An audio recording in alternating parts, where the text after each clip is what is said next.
Hi dear friends, this is coach and tutor Tutor speaking. Now I have decided to record this short video to remind us all about the great miracle and the great avenue of repetition through which higher score on any test of English can come.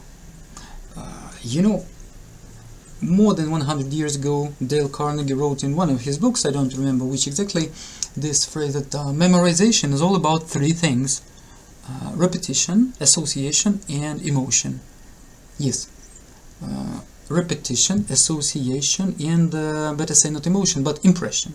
Okay, it means what, my friends? So repetition is the king of all of this. You know that English consists of words, letters, and then words. Words are connected into phrases, collocations, and so on. However, the more words you know, the easier it is for you to learn any collocations, idioms. If you don't know words, it's difficult. And most tutors and linguists say that if you, let's say that in 1 month before the test, you can improve with your tutor, for instance, you can improve writing, speaking, maybe considerably. However, to improve your vocabulary within 1 month, for example, isn't possible. You can learn a couple of tens of words, for example 40, 50, 60. You can ingrain them in your mind, but not 1000, something like that. I agree with that. However, within these 25 years of my practice as a tutor, we have done I have always tried to experiment with everything. You see, I believe only in that which has been tested by me personally, and not only once but several times. And then if I see the utility of this, then I will resort to this method over and over again, because it works. And then I don't care what some linguists or professors or some coaches say. I am my own, let's say, coach, my own scientist, and I see how I help my students. So what I wanna tell you is that let's imagine some test of English like Duolingo, for example. Though it refers to any test of English, but Duolingo is very popular, so nowadays let's speak about this. Also, Duolingo has the vocabulary section, read and select, where you just determine whether this word exists in the English language or doesn't exist. Let's imagine that you have 1 month before the test. If you have 2 months, it's by default it works. So this method of multiple repetition, how can we use it for our benefit? Let's imagine that your vocabulary range is limited, of course, otherwise you don't need it. For example, let's say that your passive English vocabulary entails, I don't know, let's say 3000 words, yes, something, or 2000 words. But to increase your score by, in case of Duolingo, by 15 points, you need, for example, to learn 1,500 more words. Learn, I mean passively learn. It means that you understand them when you read a text, for example. It does not mean that you will speak freely and use them in your speech. It's like, I don't like the word impossible. Everything is possible, and it's not even essential and not desirable. So how we can enlarge your passive vocabulary by 1000 or 1,500 words in 1 month or in 1.5 months? I tell you, let me emphasize passive, like ultra passive, and still it is very useful for us. So how can we do it? Let's imagine that you have found a list of words. It's very easy nowadays. For example, this one I have opened in Wikipedia, 1000 most common English words. They give them in the order of popularity. So for example, we can discard first 100 because she or as. No, it's not like that. So we start with, for example, word number 100 and go on till 1000. Then we find the next list on the internet, 5000 most common, and so on and so on. 2000, doesn't matter. So the list can be of two basic types. For instance, this one is just bare list, but you like it for some reason, it's okay. So in case of this bare list, we need an application such like Grammarly, it seems to me, or Reverso, so that when you hover over the word, and maybe you have to click the right mouse or the left mouse or you don't have to click anything. A pop-up window with the speaker, you know, that you can listen to it and repeat after the speaker, yeah? And also brief explanation. English explanation is ideal, but if you have a, let's say, low level for now, maybe it will be too difficult for you. You need to find an application that has English to your language translation, yeah, so that you can understand.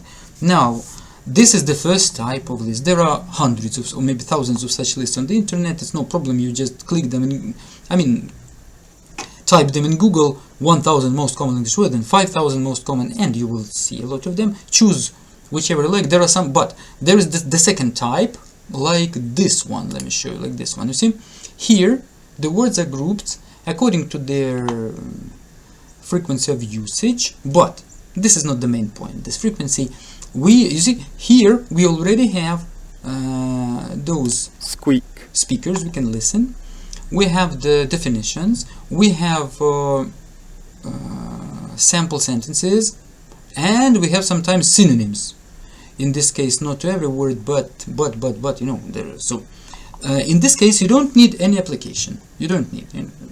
So either with this type or with the previous type, what should we do here? I highly recommend you to do the following.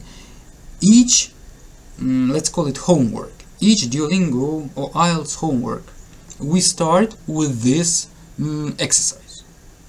We open our list of words with the application, or just this ready list of words with all these utilities, and if I don't know a word, I click, of course, and then I listen and I repeat. Again, maybe I click, I listen and repeat. I must pronounce it for 5-6 times, leisurely, like not hurriedly. You don't need to haste anywhere. There is no, you know, no use of this. So please do like this. Then, obligatory, repeat it, like pronounce it in a so-called Latin manner. I always promote, you know, this manner in my videos. Latin means that in Latin language mostly we read what we see. So there are basically no those weird letter combinations as we have it in French, for example, yeah, where we have 3 or 4 letters that are read quite differently from how they look. In Latin, this word would be moodlet, something like that. It depends on your native language how you will pronounce it. Your task is, with this Latin manner, to repeat it also for 5-6 times, to recognize it, you know. For example, this muddled, if I also pronounce it as moodlet, and double D, moodlet, you know, it's your system. You decide how you do it, yeah. You will recognize it better because your mind will remember also this spelling. And also, I guarantee that you will like some of the words from your lists, maybe each 20th. I mean that you will read it several times, but for some reason, some psychological reason, your mind will catch it and retain it forever. You know, some anchors, psychological anchors work, and the word momentarily becomes yours. I mean, it enters your active vocabulary, and you will be able to use it in your speaking or writing. Don't be afraid to do it. You know, a lot of guys, they're afraid. If you make a stylistic mistake, especially in such tests as Duolingo, where everything is so dynamic, you will not be punished severely for that. It's not a spelling mistake or do, does, have, has mistake.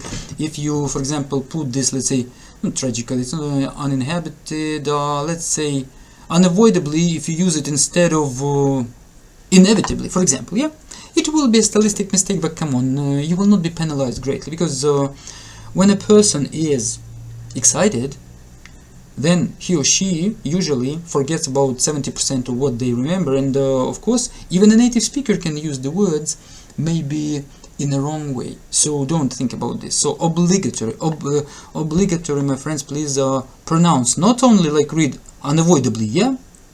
Unavoidably. But also read, but in a Latin manner. Unavoidable. You can say it u or u as in German. I like pronouncing it u because you will not confuse it with u, yeah? So unavoidable. Unavoidable. It's funny. Yes, it's funny. You think it's stupid. My friends, you know, I have helped with this method maybe a couple of hundred guys, so I know what I'm talking about. And of course, I'm applying this method to myself for my own benefit all my life. So my task is to start each home task or any activity within my test preparation with this so-called exercise. I open a word list and I work with it. I look through, I read all the words, those which I'm sure I know, I just read unavoidably, then Latin manner unavoidable, maybe I think a little bit about the synonym to this, maybe. You see, unavoidably is very difficult to provide a synonym right away, so something is something that we cannot avoid. Okay, it's not something, of course, it's an adverb, so like unavoidably for sure. So, okay. But then I meet a new word. For example, unavoidably, I don't know unavoidably. Okay, I listen to it, I repeat. Listen, repeat. Listen again, repeat 2 or 3 times again, then Latin manner, unavoidable, then again normal manner, unavoidably. So in total, let it be 8 or 9 or 10 times. Don't hurry, don't hurry, because if you do it very quickly, you know, your mind, it does not like haste. That's why I don't like this principle of time.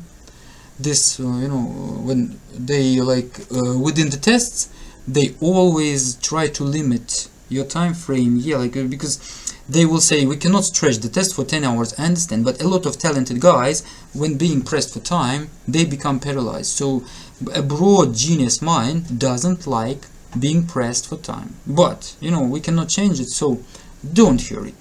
Be slow. You know, there are a lot of idioms in multiple languages which describe that the more slowly you move, the faster you will get to your destination. Yes, I agree with this 1,000,000%.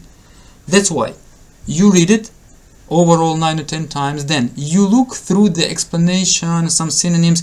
Your task is to try to feel what this word means. Don't please learn it deeply, because you will get crazy about it. You know, you will go bananas. It's important. You have to improve by 1,000 to 1.5 or 2,000 passively learned words. So if you try to grasp all those shades of meaning, you will get mad. I tell you, it's yeah, we don't need it. We just have to feel. For example, model, yeah? Okay, I look through, not arranged in order, untidy. Okay, untidy, confused. Okay, confused, untidy, confused. That's it. I understand, yeah? To model, it's a verb, to bring disordered thoughts in effective way. Okay, aimless, busy. I understand. Untidy, confused, untidy, muddled, untidy, confused, muddled, untidy, confused. If I need, of course, then I use the application. For now, I forgot those, but there are a lot of them, of those programs you can download, which pronounce it for you, give you the translation to your own language, give you an example of a sentence or of a phrase. It's not a problem nowadays, yeah? And so, like a tortoise, you know? By the way, I forgot the difference between a tortoise and a turtle. But I think, friends, for us now, it doesn't matter, eh? Like a big, kind tortoise, you move along slowly. Every day, if you process, let's imagine 50 new words like this, in this let's call it superficial manner, in 1 month we have 1.5 thousand words, 1,500 words, you see, my friends. You will say that I will forget most of them. You will forget, but your subconsciousness will never forget anything. It's first. Second, you will forget not 90%, maybe 70%. Third, I tell you, when you meet them in some texts, in the contexts, you will activate, you know, the meaning will pop up, you will understand, you know. The context will help you to, and especially in such tasks as in Duolingo, read and select, you will recognize it, you will be happy. The models, I know model, yeah, and I know that there are 2 Ds, yes, I'm the king, I'm the Tsar, I'm the winner. Like squeak or something like squeak. Yes, depending on your native language, you know, you can select those sounds which are most convenient for you, you know, to obligatory. As they say, I will die on that hill that this Latin reading helps. Don't be afraid. Sometimes some guys say you will accidentally, during your speaking, pronounce this word like not squeak but squeak. I tell you, my friends, I have tutored personally several hundred guys. Also, I was teaching at school and at university some time ago for 4.5 or 5 years. So overall, we have already several thousand guys, because in the classes, you know, there were 20 guys in the group. Yeah, none of them ever, can you believe that, pronounce squeak like squawk. You know, if we learn this squeak squawk, squeak squawk, none of them. So I don't know who says that and for what purpose. Maybe they want to seem very clever, but I'm a very practical teacher and the tutor and the coach. I know what works for guys, what doesn't work. Given also that I'm a non-native speaker myself, I make mistakes, and like I'm proud of that. Teaching is all about psychology, not about your level of the language or anything else. You don't have to be a champion, the champion of the world in swimming, for example, yeah, to coach champions of the world in swimming. It's good if you are, like in your youth you were, but you know, there are a lot of brilliant sports people who cannot coach at all, because the same with English, the same with art, piano, violin, and so on. Okay, my friends, sorry for bothering you so long. Find these lists and work with them. Some applications or sites, like this one, my favorite, they allow you, they give you the opportunity to input those new words into your own vocabulary. Then, which is just invaluable, once a week you open your vocabulary and you refresh them. Those new words which you didn't know, yeah, you read them again, you read them in Latin manner, you listen to them, and you look again quickly, like squeak, sound, cry. Okay, sound or cry, sound or cry, sound or cry, sound or cry. So high pitch tone, even if I don't know pitch, high tone, sound, cry. Oh, I understand. Squeak is something about cry, or you know, to produce those high sounds. Yeah. So it's, the word is mine already. I'm happy about that. And in 1 month or 2 months, you can enlarge your passive vocabulary by 1,000, 1.5, or 2,000 words, which will inevitably increase your score at the test of English, IELTS, TOEFL included, but Duolingo, it's a given. I've done it, my students did it, so dear friends, you know, it's simple, it's primitive, it's boring, but it's tremendously effective. I don't say that it's efficient because you have to read a lot of this stuff, but you know, do you wanna pass the test, you want to get your 120, 130, you wanna enter your college, do it. It will pay off. Okay, my friends, if you need urgent assistance in your preparation for Duolingo, IELTS, TOEFL, please drop me a line. I constantly and regularly coach guys for Duolingo, IELTS, TOEFL. Also, I'm the author of a nice, you know, really effective video course called DET with flying colors, your self-study course. You know, it includes 90 lessons. Let me show you, by the way, if you're watching like even to this, if it opens now, because I forgot to open it. Come on, my friend, open please. I don't know. Yes, you know, it's we don't see the whole screen because I made the area small, but 90 plus, you don't see video lessons, 80 plus hours of instruction. You know, you can improve on your own with my video course. Also, I share links to best resources in the world for your practice on real Duolingo questions. So a lot of guys, several hundred guys, have already improved their score with my video courses in English and in Russian. In this case, I want to tell about this English course where everything is in English. We analyze deeply real tasks, we pass them together, we discuss. We also pay some time to theory, so we all do what we have to do. Yeah, these testimonials are real, my friend. I also have video testimonials. Okay, so my friends, drop me a line if you wish, I will help. Remember about this mechanistic repetition method of enlarging a passive vocabulary. Okay, my friends, I love you. See you in our next lesson.